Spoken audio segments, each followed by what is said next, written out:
नवरात्र के इस 5वें दिन की साधना पूजा माँ स्कंद माता को अर्पित है। शेर पर सवारी कर माँ एक हाथ में कार्तिकेय जी को विराजमान रखती हैं, जो कि कथा अनुवाद अनुसार संतान सुख की प्राप्ति का प्रतीक है। भक्त की सच्ची साधना और प्रार्थना से संतान की प्राप्ति होती है। ऐसा कहा जाता है कि केले के भोग लगाने से मां निरोगी देह का आशीर्वाद देती है और रुकावटों को भी हरती है।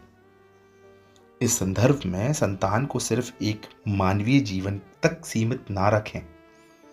संतान का वैचारिक आध्यात्मिक अर्थ एक ऐसी ऊर्जा के संचार से है जो कुछ नया उत्पन्न कर सके, जिससे एक कल्याणकारी रचना हो सके, जिससे सदुपयोग से मानव जीवन सुखदायी और शांतिपूर्ण अनुभवों का साक्षात्कार कर सके और उसी को प्राप्त करने हेतु एक निरोगी देह, एक शुद्ध मन की सोच, जिसकी क्षमता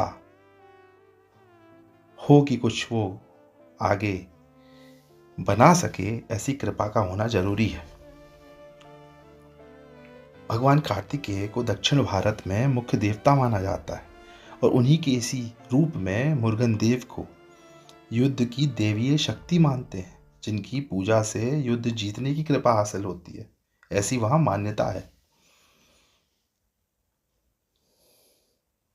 अब अगर युद्ध को भी ध्यान से देखें तो यहाँ इसको कोई हथियारों और शस्त्रों द्वारा एक लड़ाई न समझा जाए, बल्कि ये युद्ध हमारे अहम का स्वयं के ही अपने विकारों से है और आने वाली रुकावटें जो कि हमें अपने विकारों को दूर नहीं करने देती हैं, उन पर जब माँ की कृपा होती है तब हमें ऐसा अनुशासन प्रदान होता है जिसको हम अपने जीवन शैली में अगर लागू करें तो परिवर्तन आता है।